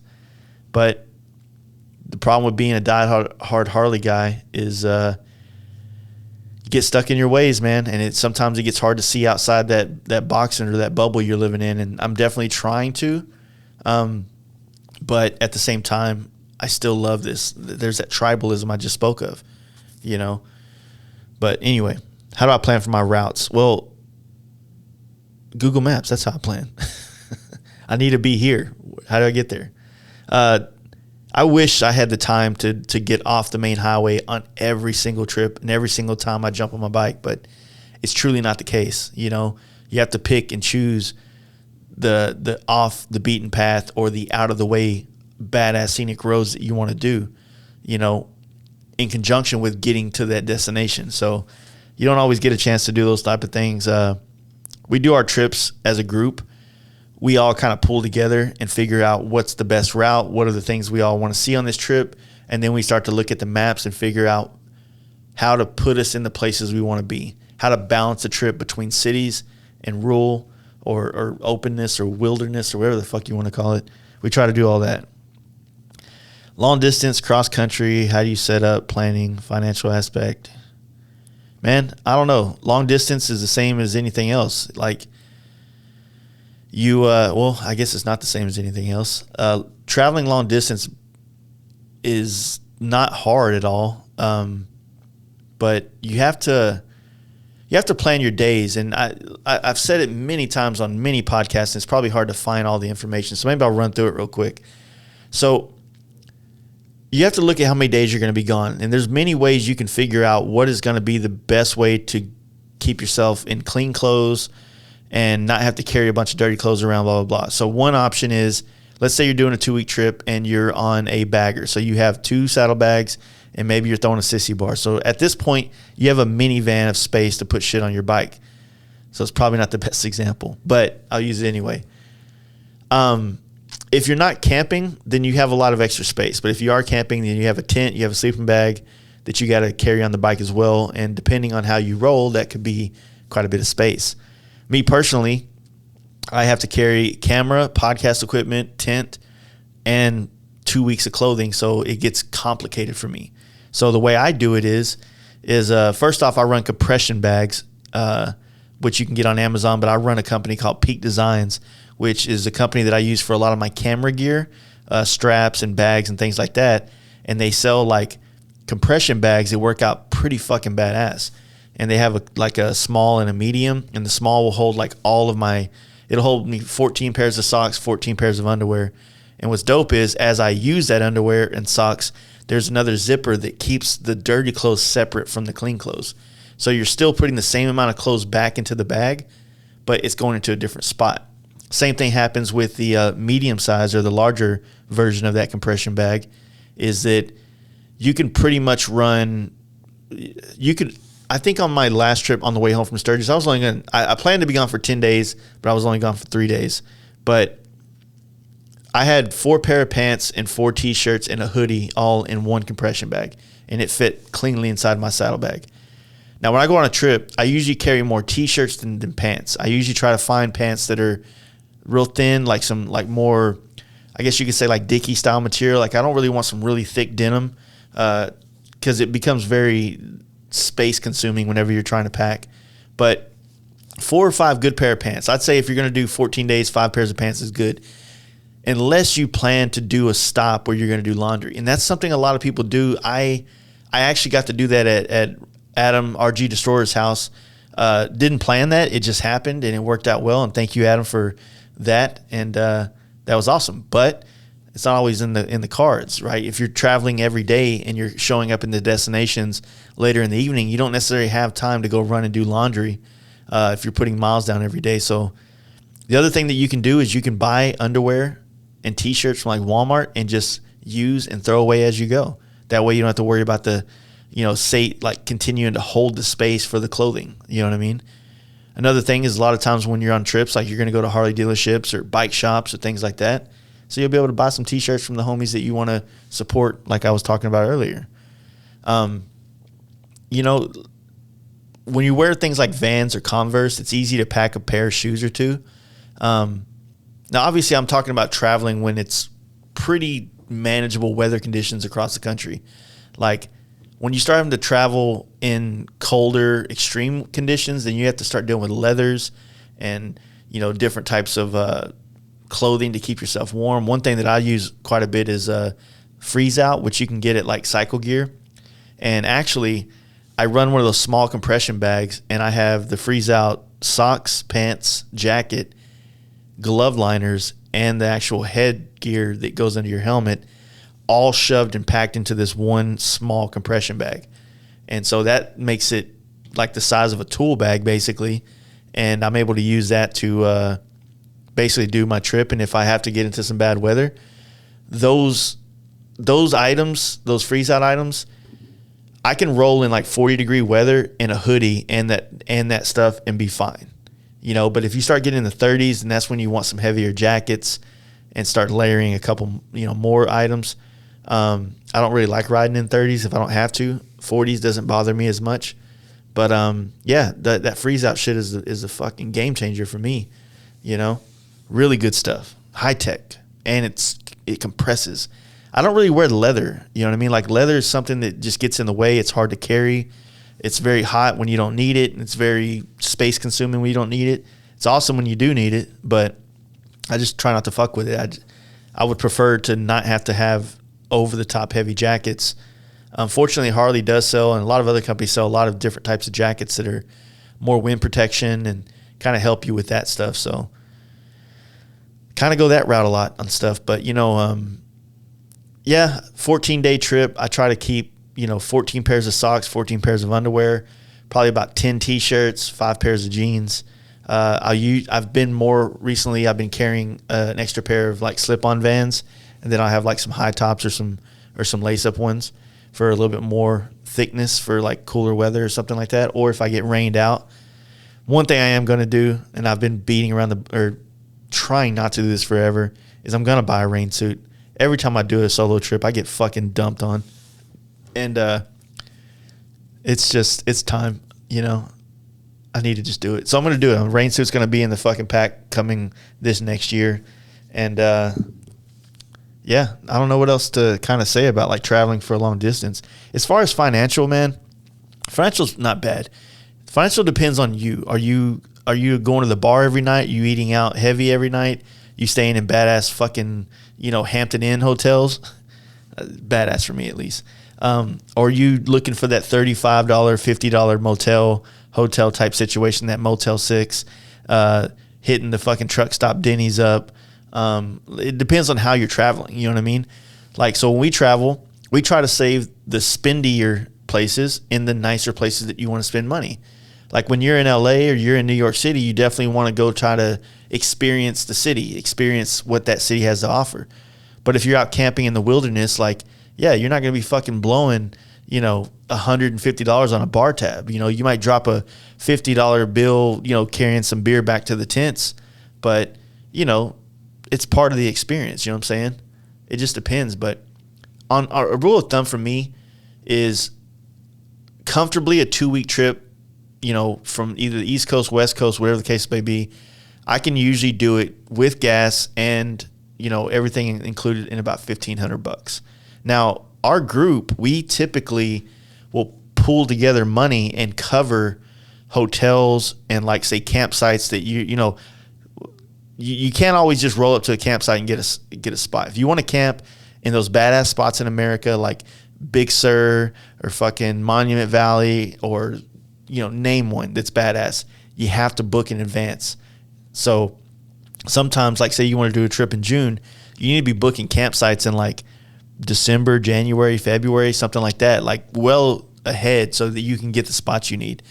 And camping is kind of like a weird one, right? Because in a sense, say you have 8 dudes and you're traveling, one campsite, you can all throw up a tent and you'll be fine. But say places like Yellowstone, they don't want a bunch of tents on one site. So they want you to buy 4 or 5 sites and 2 tents per site. And that shit gets expensive because now it's like $50, for one campsite. And then now that's $25 a person when it used to be $50 for one campsite. And then you break that shit in $8 or break it 8 ways. That ain't nothing. You know what I'm saying? Usually one dude will just pay for it, say don't worry about it. But then you go to a hotel, you got 8 dudes, two queen beds, and you're all good. Like, you just got to, get used to sleeping in a bed with another guy and try not to make any moves on them. But it can be done. There's ways you can do this in a lot cheaper method. If you're not financially strapped or you're not trying to be cost effective, like, get your own fucking room. You know what I'm saying? So you could do it that way, 100%. As far as, like, one of the questions on here was, like, my favorite place to ride. I've been kind of talking about that quite a bit over the last couple of months since we went to the Northeast and, all that mess. And as far as, like, as a whole, I love out West. West is much more my vibe. It's much more me. It gives me more. I check off more boxes going west than I do going east. Now, I've only gone east once or 1.5, I'd say, because when me and Steve ripped up there last year to New York, it was a straight, we rode half through the night. Like, it was just a straight rip. Like, it wasn't a vacation for the most part, right? And then this time, we tried to shove a lot of shit into a little bit of days. So I don't feel like I've given the Northeast a fair shake at what it has to offer. Now, I have said 100 times, and I'll say it one more time, that the people up there have been the best.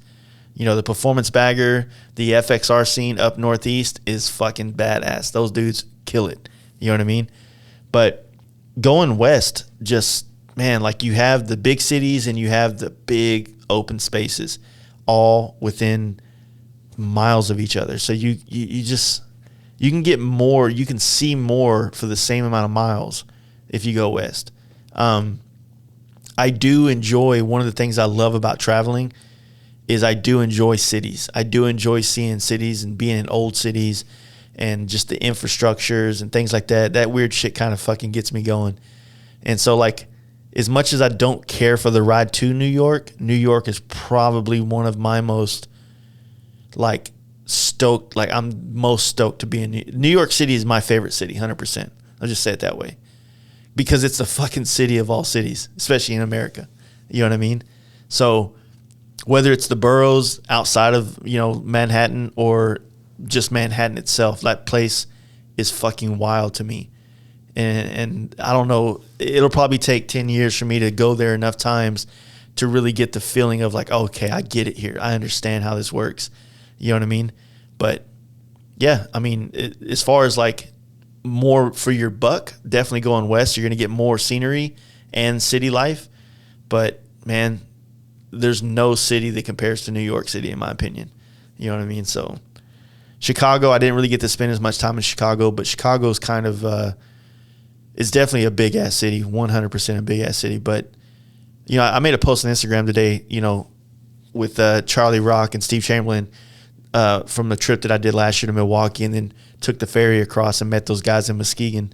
And that whole Great Lakes area, there's some badass stuff up there. It's kind of there's a very small window of opportunity every year to go out there and experience it, but Michigan has a lot to offer. Minnesota has a lot to offer. Maybe Minnesota. I think Minnesota does, but I know Wisconsin does. So Michigan and Wisconsin are two of my, I want to spend a lot more time up in those areas. Wisconsin is just heavily indoctrinated with the Harley Davidson culture. So being up there, you feel like you're in the motherland. You know what I'm saying? Michigan, just, it's a very, like, you have to, like, when I go to California, like, you hit California and then you go up or you go down. It's like, well, no matter what you're doing, you're having a badass time. But there's a lot of other badass things between here and California, like Colorado and New Mexico and Arizona and Utah. So yeah, Nevada sucks. Don't worry about that place. But other than that, like, you have all these badass places that you get to go see on the way to something. Well, Michigan is the fucking end zone. There's nothing, you're not on the way any fucking where. Like, that's the destination, and then maybe you can hit the UP around and come back through Wisconsin and stuff, and that's kind of like the plan. But it's like a specific, like that has to be the trip. You know, it isn't like I'm gonna go do, Wisconsin and Michigan, and then I'm gonna go ahead and go do Maine. Like that shit isn't. It's not on the way at all. So, and I don't have the kind of time off to do something like that. So, there's a couple different, things that you have to kind of think about when you're planning a bike trip across the country as to how to maximize each day in experiences, things that you want to see, things that you want to do. And that's something we try to do when we all get the guys together to plan the trips that we go on. So I don't know if that's on topic or not, but, hope it is. This last section was about, the trips and the scene. So maybe real quick, let me talk about the scene. If you were fortunate enough to be around all the guys in Sturgis, whether it's at the Days Inn campground or at Monty's booth or on Horsepower Row with Thundermax and Hoffman and Trask and HPI, or if you've gone to the HPI bike nights, or if you're fucking a part of one of these club style, insert your city scenes, dude, it's really badass seeing. Like, I think to talk about the Northeast trip and talk about the scenes, we showed up to North Carolina and there was cats that rode 350 fucking miles to have lunch with us.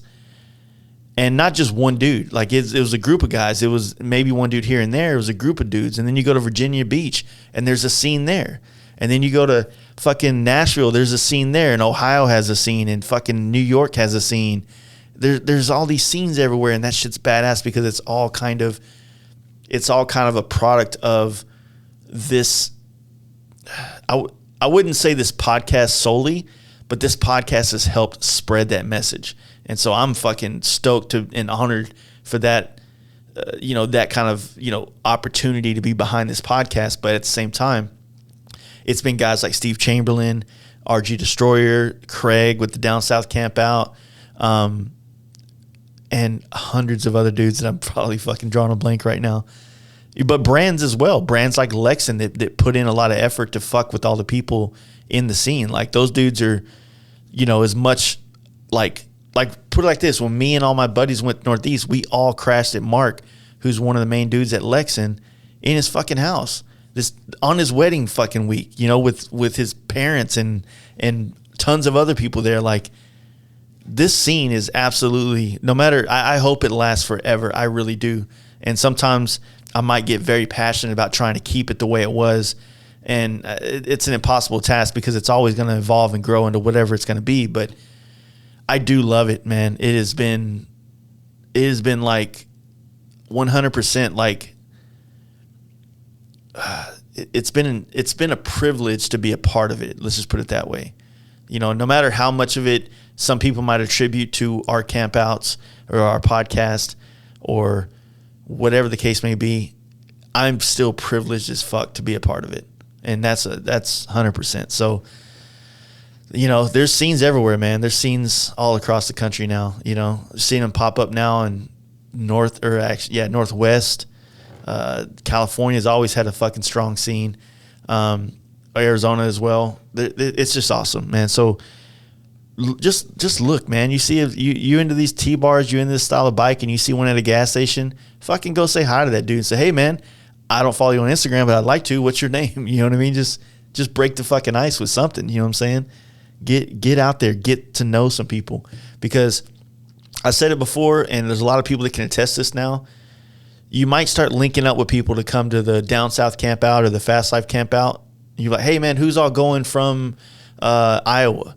And you never know. It might be one fucking dude from Iowa, but then there might be a dude or a girl, we're gender fluid here, that might be on the way that you're going to link up with, and then you ride, and then when you fucking ride miles with people, you'll never forget that experience with them. You know what I'm saying? So it creates bonds and friendships, man. And, just put any shyness or any of that shit aside and just go out there and try to be a part of something. Try to support something. I know that a lot of people get inspired through YouTube and podcasts and things to go do their own thing and start their own podcast and their own clothing brand and their own camp out and their own bike night. But man, there is nothing wrong with supporting the things that are here, because without the support, then they won't last. You know what I mean? So, I guess I'll leave you guys with that. I want to thank you guys for listening to this podcast. I hope it wasn't a waste of your time. You know what I mean? But at the same time, I hope that it gave you a bit more of an insight as to where my head is at these days, and maybe a little behind the scenes of me, the host of this show. So anyway, thank you guys, and I guess I'm gonna end it and then do credits. It's fucking weird. Well, yeah, fuck it, let's do it. We'll keep it the way it flows normally. All right, peace. So yeah, I'm back. I hope you guys really did enjoy that, and that's something that I want to start doing more frequently on our Patreon, where once a month or once a week, I'll just kind of jump in there and talk about maybe something going on in the shop or going on in the week or whatever the case may be, and kind of make it a different format than our normal regular program here on the podcast. But at any rate, I want to thank you guys for checking it out. Please check out our sponsors.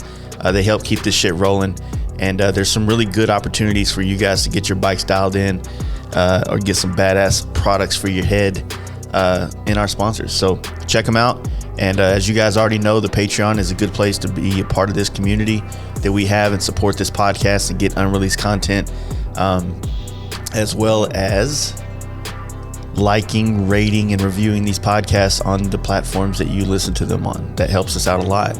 I never thought it did, but it does. It helps us get more listeners in a way.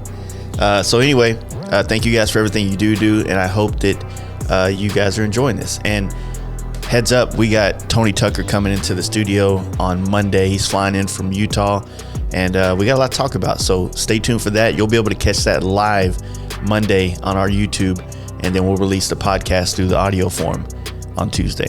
All right, you guys have a good weekend, and hopefully you're going to the Thundermax Club Style Tennessee party. And if not, I hope you're doing something rad, and we'll see you back next week. All right, peace.